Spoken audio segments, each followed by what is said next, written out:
Hello, everybody, and welcome to another episode of Relative Pitch. It's so glad to see all of you here again, and it's wonderful to have our guest with us, Dr. Chloe Swindler. Did I get it right? Yes, you got it right. Performer in the freelance Boston area, educator at Boston Conservatory and the Berklee College, and entrepreneur with her newest development in trumpet fundamentals. We have a triple threat here with us today, y'all, and it is amazing to finally connect with her after seeing her always on my Instagram, making me want to go practice. So thank you for being here, and thank you so much. Of course. Thank you so much for having me. I'm excited to be here. Amazing. So can you tell us a little bit more about yourself and how you got to this juncture in your career and life? Oof, that's a big question. So I started off learning trumpet in the 5th grade, and I throughout middle school and high school, I played in my local youth orchestra. The first orchestral piece I ever played was Pines of Rome, which at the time I did not know was like it was the offstage parts for Pines of Rome. I was in 8th grade, and I was like, why is this music so hard? Everyone else is playing it, so I should be able to play it. And I would definitely describe a lot of my musical journey as no one telling me things were harder than they are. And so I just thought, oh, okay, someone put this music in front of me, I just need to do it. Or, you know, no, none of my teachers really talked a lot about how, oh, this is a really high excerpt. This is a really difficult excerpt. They just said, this is a piece of music that I'm giving to you today. When my teacher introduced transposition to me in middle school, she just said, this is a new skill that we're learning. She didn't make it out to be this kind of, your brain is going to flip upside down when you try to move between keys. I would say a lot of what I credit my kind of current success too is that I had a lot of really good educators who did not tell me things were hard. I would learn that later, but in the moment, especially for my younger students, it's something I still do now. So I did orchestral playing a lot through middle school, high school. I studied with an orchestral teacher, Betsy Bright Morgan. She's in the Tucson Symphony. So I had specifically an orchestral teacher. And then by the time I got to college, I auditioned only at Boston University. I wanted a school that had a liberal arts program. I was actually my high school valedictorian, so a lot of what I really loved is I wanted to be in liberal arts classes. I didn't exclusively want to go to a conservatory, and I wanted to keep taking non-music classes that would challenge me. And so I actually was able to do both. So when I got to Boston University, I was in the Honors College and I was in the College of Music, or the College of Fine Arts. And so I kind of lived like these two lives a little bit, where on one side, I was going to these academic classes and doing research papers and kind of getting outside of my element with a lot of these liberal arts classes. And I had to pick up a research project. I had to figure out something that maybe blended what I liked with music with something academic that I could talk about. And that wasn't something that I always necessarily got in the music department. So I'm very grateful that I was able to do both. So as I went through college, you know, a large part of what shaped me, one, I was in a school where we had a program that focused a lot on chamber music. And I didn't know anything about chamber music before I got to college. So I had set out to be an orchestral player. I wanted to win an orchestra job out of college. And I wanted to be full-time orchestral musician. And so going to college really opened up my mind to the possibility of, you know, I could do chamber music. I could be a soloist. I could play with orchestras. I could kind of do a mix of everything. And so I started to play more chamber music. I wanted to learn how to play a little bit of jazz because I knew I was just really bad at it. Like if you asked me to improvise, I would have just stared at you and continued to stare until you played something for me or gave me sheet music that I could play. And so I took a jazz combo class. That was really fun, and started to take combo gigs. My best friends were engineers. They weren't in the School of Music, but they were amazing jazz musicians, and they had a jazz jam session every single Friday for about a year and a half. So every Friday, that's where I went, and it was very low stakes, super everyone was super friendly but supportive and encouraging.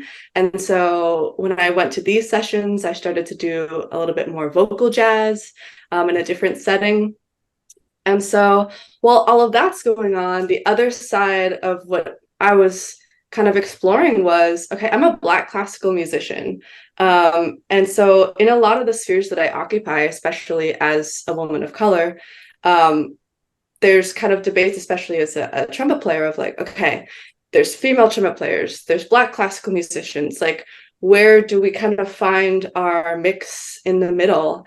And so a lot of what I grappled with during all of my time in college and graduate school, combined 9 years, is what is my purpose? Why am I here? Why aren't there more of me here? And how do I tell the stories of, for me, what my research turned into was a lot of how do I tell the stories of these Black classical musicians who have walked these halls and gone through the same sort of trajectory I've gone through, and how do I highlight and uplift their stories and lives in a kind of impactful way. So a lot of my time during undergrad was really shaped by the protests that were going on, especially, a bit more of a rise of BLM, or the Black Lives Matter movement at the time. And I remember actually kind of wanting to go to a protest and asking one of my colleagues in the brass department, oh, do you want to come with me? And we're all in a group. And this person said back to me, thinking this would be funny, hanging out with you is my contribution to the Black community. And that was the first time for me when I started to kind of get these little like, oh, I'm not going to go to that. Or you're talking about this, but, I can make a joke of this. And so a lot of my time during college was, okay, I'm trying to block this out, but I go to the gym and these stories are on TV. I'm trying to relax and I can't relax. I'm told I need to prepare for my lesson, but there's another kind of, I don't know, national story on the news that is making it really hard for me to sleep or go to class or do the things that I need to do. And so I kind of lived in these two worlds for a little bit of time, and I didn't know how to kind of merge them. And it wasn't until my senior year of college when I had to do an honors thesis, an honors project. And so I chose to do mine on African American female instrumentalists. And I sought out to find specifically a Black professor who taught at BU. And in the music department at the time, there was one, and he was adjunct. He was amazing. But I wanted someone who was maybe full-time, who would be there to kind of guide me through the research process as well, and to kind of be a real mentor for me, because I knew I was going to go through it. I knew it was going to be a journey, because I had never taken Black music history classes. I had never really learned anything in a classroom about our own histories. And so I still remember the first day with my advisor, Gene Jarrett. He's now, I think, maybe the dean of like the liberal arts and sciences department at NYU, or maybe he's moved on now, but he's made the rounds. And we sat down for our first day, and he said, so who do you know of? And I said, Esperanza Spalding. And he said, great. Who else do you know of? And I said, I cannot name a single other instrumentalist, like outside of vocalists. Mm-hmm. And so I still remember him pulling up on the computer, like Black female instrumentalists, and then like whatever the Google search came up. We really struggled to find resources to kind of flesh out what this research project would be. So what he was helpful with for me was he was actually an English professor, and he had worked in the African American Studies department. And so he was giving me research help with finding the historical side of things. And then I was getting help from the Honors College with the writing side of things. So I would say a large part of in college, what helped was I was doing a lot of playing, I was doing a lot of chamber music. I was also trying to figure out, just identity-wise, how I operate in the classical world and move between all of these spheres. And then also becoming a little baby researcher and learning about archival work and all of these things. So that kind of shaped that period. And then I loved chamber music. So I ended up, I auditioned at Yale, at the Yale School of Music for my master's. It's actually, again, the only place that I auditioned. And I remember I met with Alan Dean, who was the teacher at the time, after my audition. And he says, well, why do you want to come here? Like, what other schools did you apply to? And I said, this is it. I put all my eggs in this basket. And, I said, I really am interested in Black music studies and research. And one of the things he told me after I got in and I had started studying with him was, I wanted you to come here. I mean, there were three of us. Yale's a full ride school. So you actually get paid to go. It's a free master's at an Ivy League school. And there were 3 spots that year.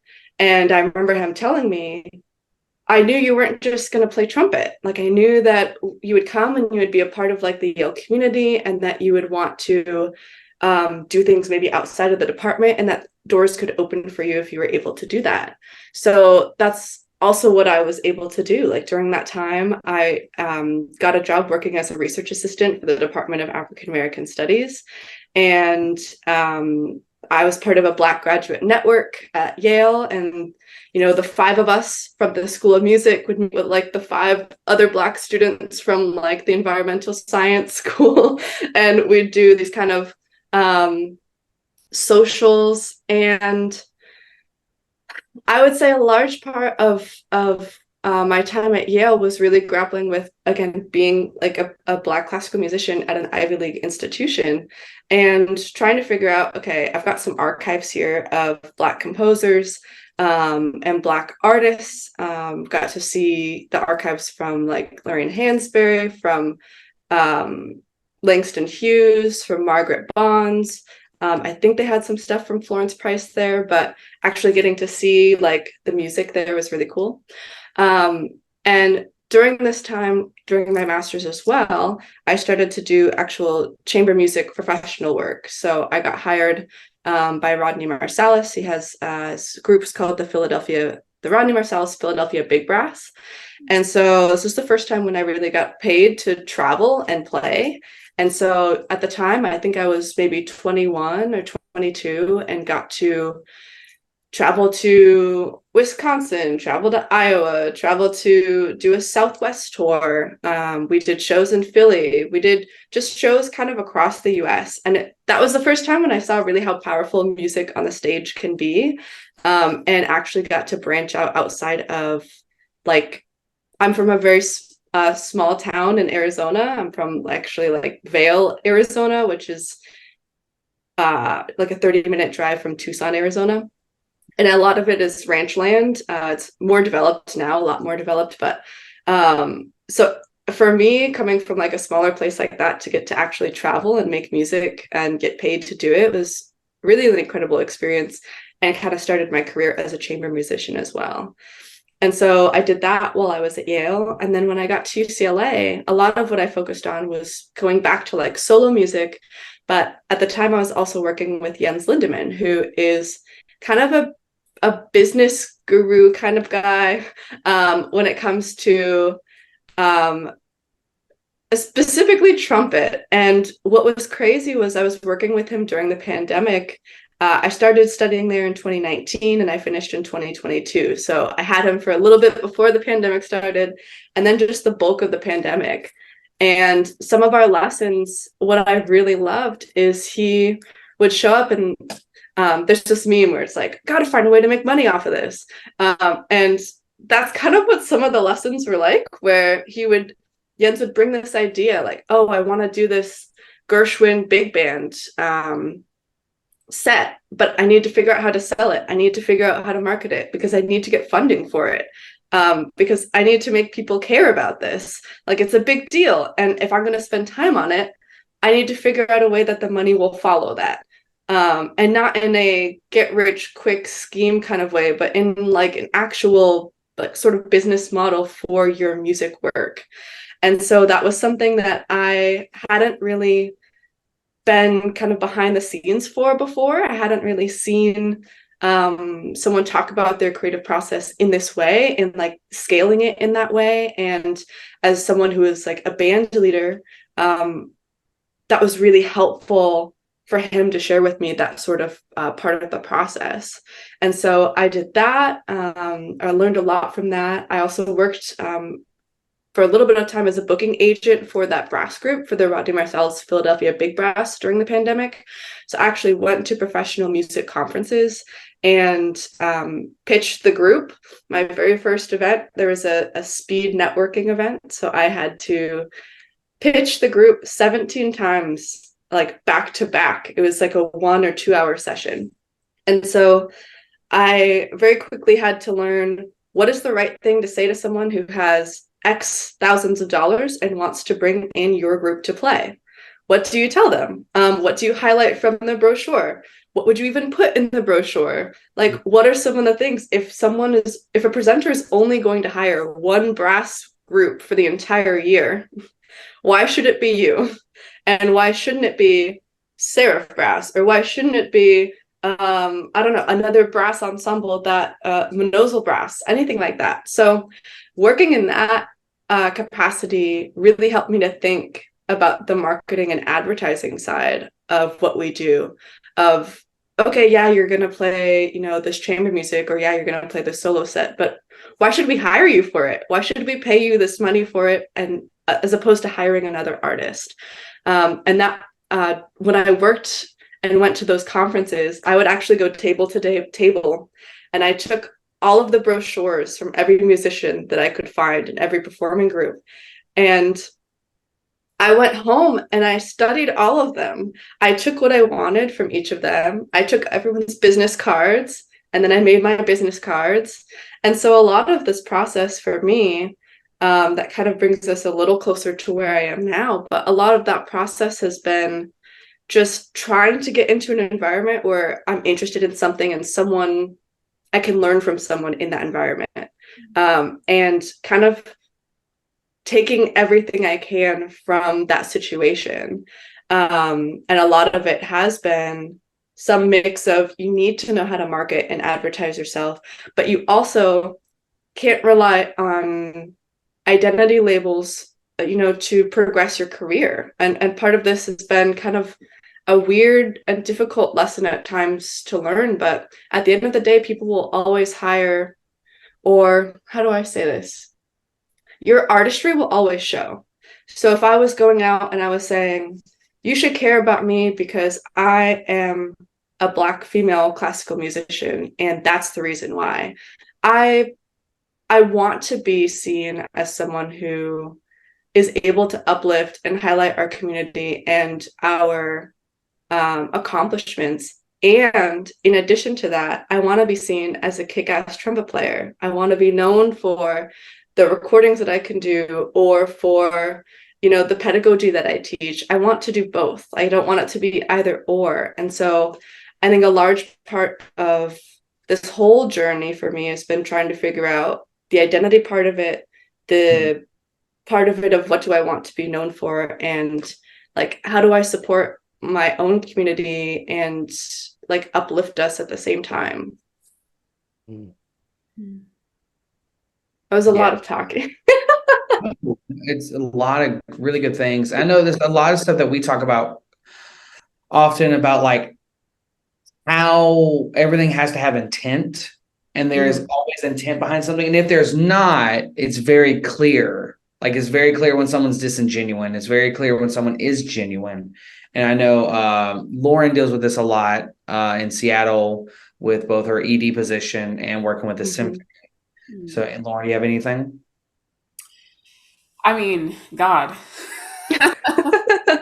there's just so much in that to unpack. I think the first thing I want to do is go back to how you were trained, with this idea of you weren't told what was challenging, you were just given things and put in front of you.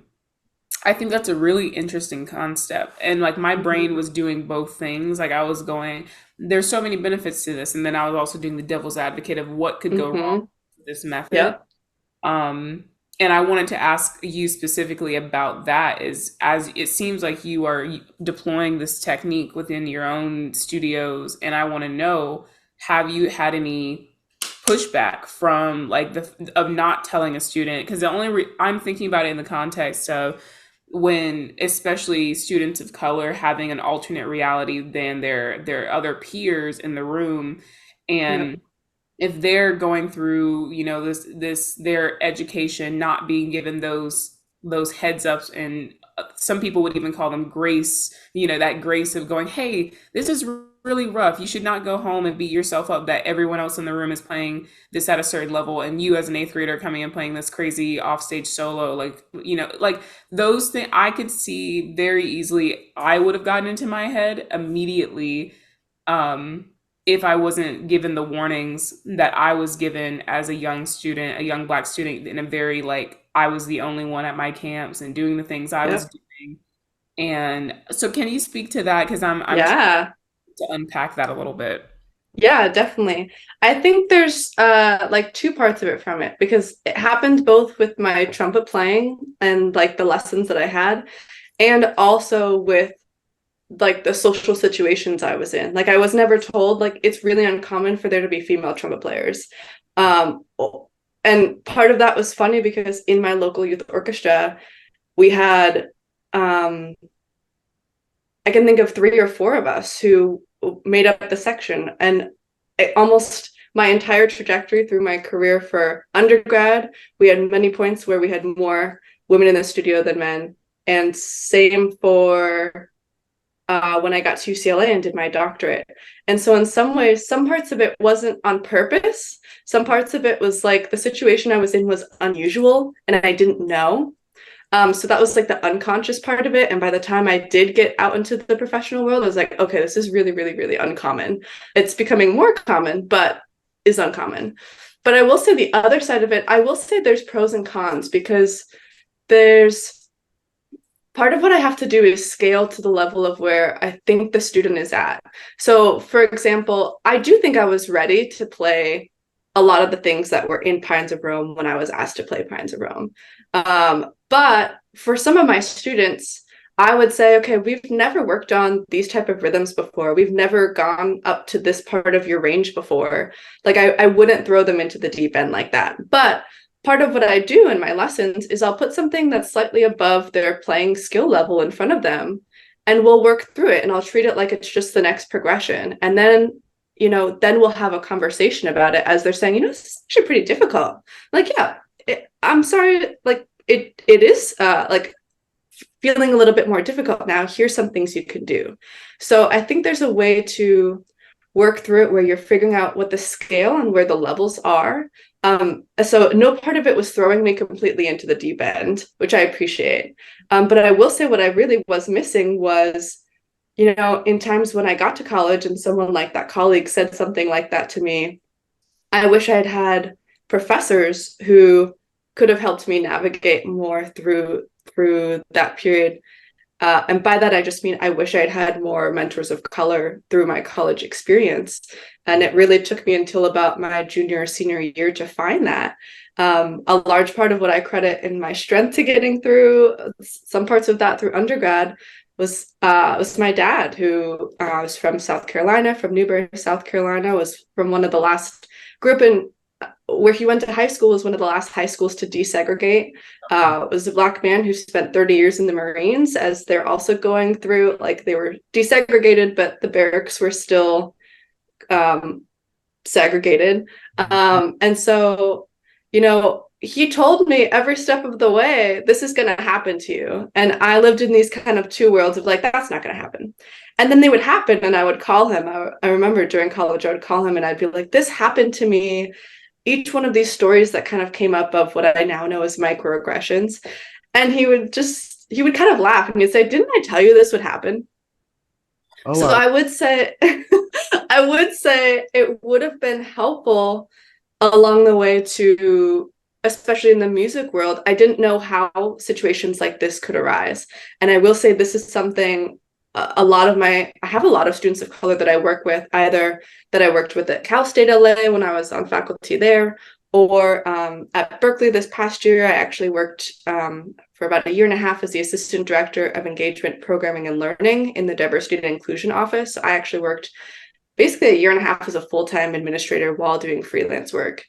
And during that time, I helped support a lot of students, especially students of color, queer students, students with disabilities. And a lot of what we talked about was our way of navigating this world is going to look a little different. And there's a lot more ways you have to protect yourself in that journey. So I will say, identity-wise, for students that I work with, especially of marginalized communities, I will not just send them out into the deep end or send them out into a gig or send them into a space where I know something might happen without talking to them about it. But for things that are music wise, that I know are skills that are within their skill set, or maybe one level or a level and a half beyond that, I will definitely send it. I will give them that sort of dangling carrot to say, you can get to this next level and I will help you along the way. I won't throw you to the deep end.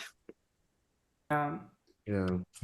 That makes a lot of sense, Anthony. I'll throw it over to you. Yeah, I just want to just further unpack that the part of one of your colleagues, saying you are my contribution to Black Lives Matter, and showing support by being friends with you. I'm showing my support, Yeah, as if you were not a person anymore. You are something like tangible, like you're something else and not just a person. And also kind of diminishing your qualities as if you represented the entire Black population. And this is a lot of, again, why I've spent probably an unhealthy amount of time thinking about identity. And this is something I talk to a lot of my students about, is trying to not minimize it anyway, but acknowledging that it will be a process that will probably never be done. Like, I'm still learning new things about myself, or things that I hold against myself that need to be unpacked. And so, that's not the only case where someone has said something like that to me. Something similar happened at Yale. There were protests after I think the Yale police drove off campus, and there was an incident of violence, and there were protests happening. And I asked my colleagues, this is like 3 years later after the incident at BU, and I asked my colleagues, do you want to come to the protest with me? And one of them said, what are they protesting for? Higher welfare payments. And these instances, for me, that makes my rehearsal spaces unsafe. And I don't, you can talk about safety or safe spaces or anything like that. But what those comments did for me was say, I cannot show up as my authentic self to this rehearsal space. You are not a person that I can talk to about things that I'm genuinely processing or that are going on.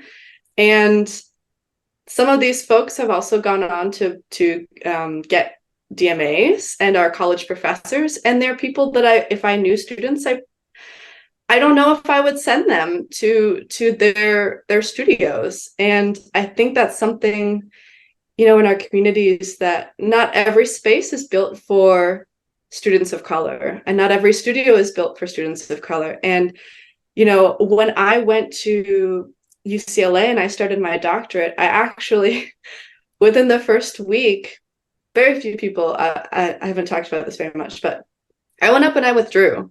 I went to the admissions office and I withdrew. And I just felt this is the best thing for me, because I just spent 2 years at Yale, which was an incredible, incredible, incredible music community and opportunity and incredible pedagogy, like top of the line. Like, I credit a lot of what I have today in my playing and experiences to going to Yale. But I also walked away with an incredible amount of racial trauma that I held with me and continue to hold and unpack.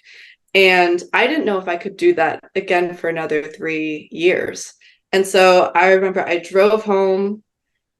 I thought about it some more because it had been weighing on me the whole summer. And I decided I'm going to stay. I'm going to stick it out, because there's going to be a me in a couple of years or next month or something who needs to see that you can do a DMA, you can finish it, you can go through the works. And I know that if I get to the other side, I'll be on faculty somewhere, and it is going to be easier for someone in a program to go through their undergraduate or graduate studies because I can be that mentor that maybe I didn't necessarily always have the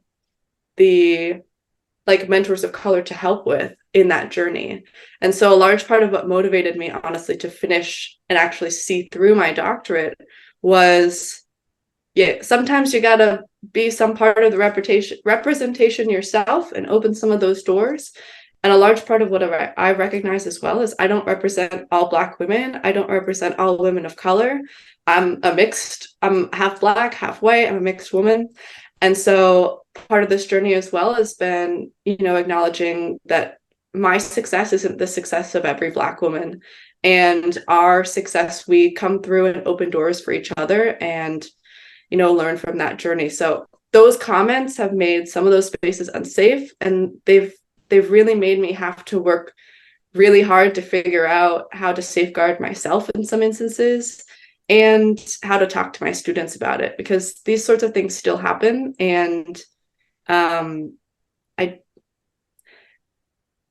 it kind of makes you reach a kind of crossroad of, do I want to do this? Do I want to be one of the less than 3% of classical musicians who are Black and engaged with an orchestra?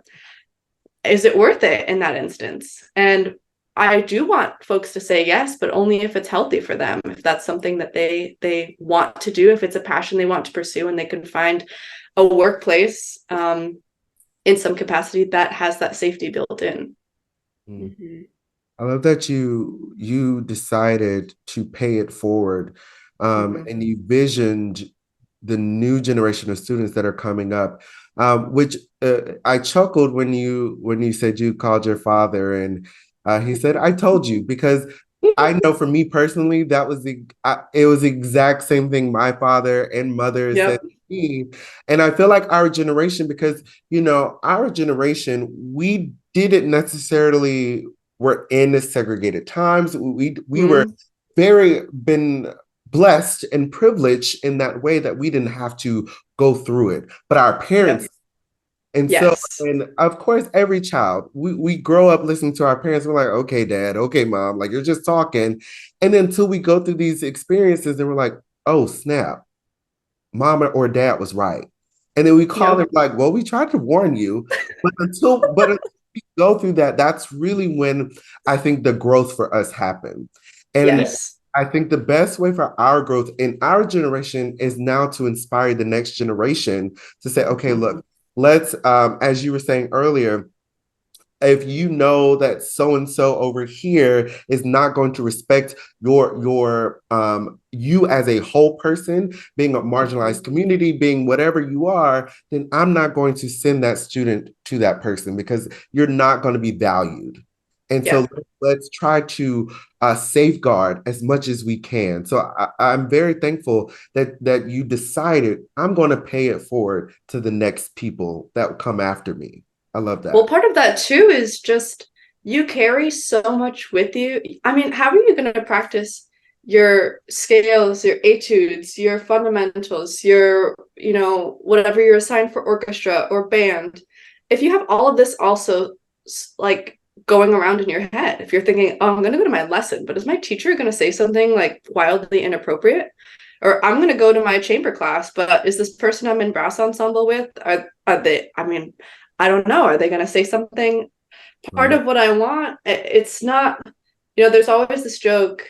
And again, I worked in the DEI world for about 1.5 years full time. We grapple with a little bit of the pushback of like, aren't we making snowflakes? Aren't we making people who aren't prepared for the real world? But your psychological safety is important, and your emotional safety is important. And from a lot of, especially my Black colleagues and I in the classical music community, there are many times when we've not been okay, especially over the last couple of years.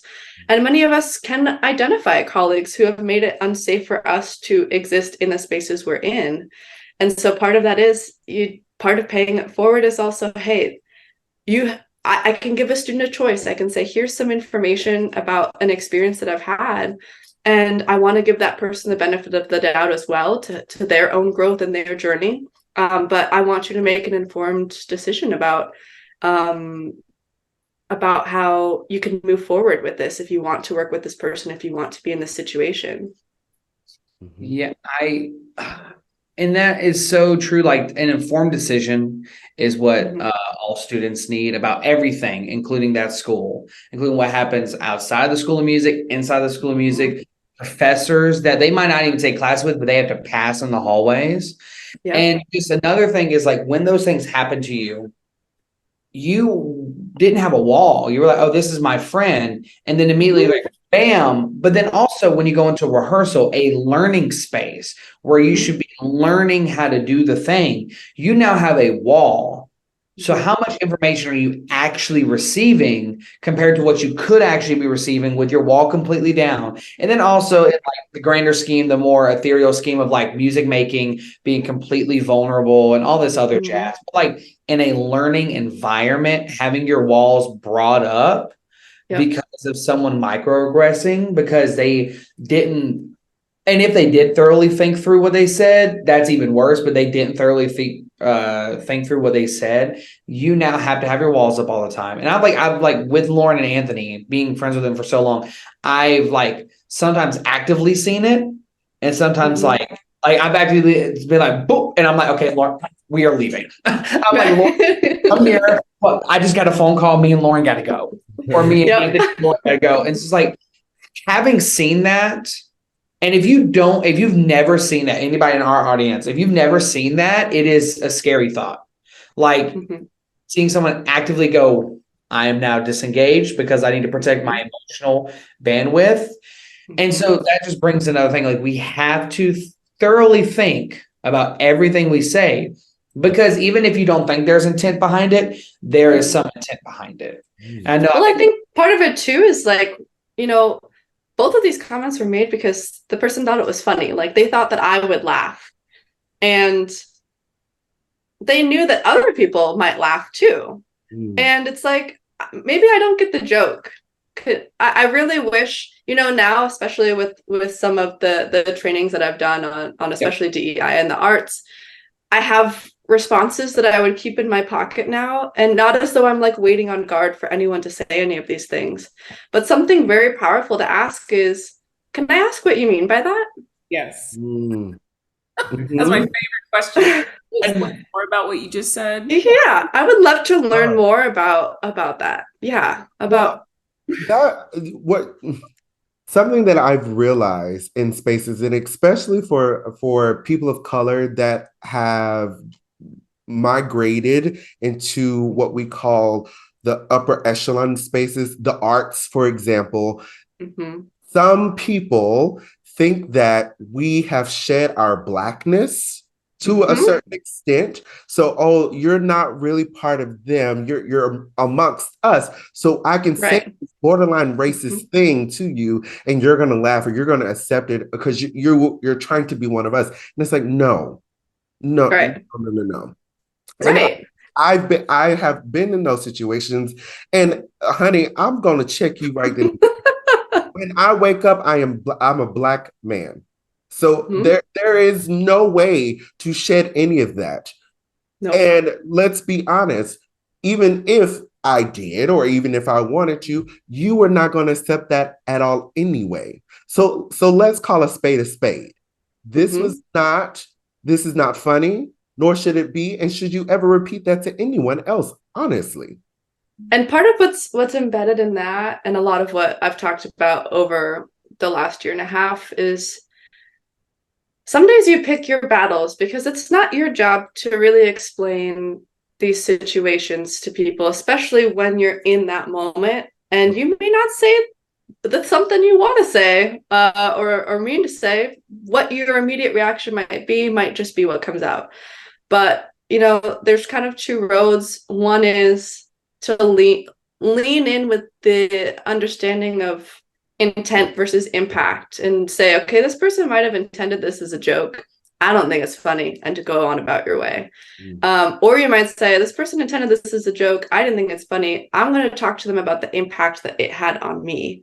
And I find that you have two choices in that. So you can explain the impact, or you can move on and just make a little note to yourself.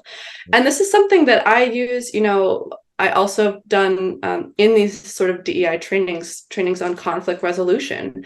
And these are great for, especially if you're in a chamber ensemble or in communications with other musicians, where it's not just for microaggressions or when things go wrong, or not just for microaggressions, but if you disagree with someone in a rehearsal, you can say, "Oh, that felt a little personal. Like, let me sit with that and try and unpack why that happened." Or you can say, in the rehearsal, "Hey, can we talk about that? I don't really think that came out how maybe you meant for that to come out." And I think for us, as you were saying, Michael, to have, safety in our ensembles and in our chamber groups and with whoever we're making music with, that we cannot be our most vulnerable and authentic musical selves if we have these walls up. And if you've ever gone to rehearsal where you have a disagreement with someone else in that ensemble, those are tense moments. Those are tense rehearsals. You're not having fun. Nobody's having fun. And that's not the state of music making that we want to be. And this isn't to say you need to be friends with everyone who's ever said anything, like harmful or hurtful to you. But there does need to be an assessment of, like, especially for musicians, what's our intent, what's our impact, and how do we find a way forward, either for ourselves or together, in our relationships with folks in this community. This has just been an amazing and thought-provoking episode, and just talk with the amazing Dr. Chloe Swindler. Thank you. I had to think about, I was practicing. I didn't, so I was like, temperature control. But it was amazing. And I know Lauren, and Anthony have been just enthralled with this. It's provoked a lot of thoughts. And I hope everybody in our Relative Pitch Village and audience has taken something that they can distribute through their students, through their colleagues, or even to themselves. Because sometimes we all need biasy trainings and we all need biasy checks. And I think this was an amazing episode. So thank you so much. And I will see all of you next time. Bye. Thank you.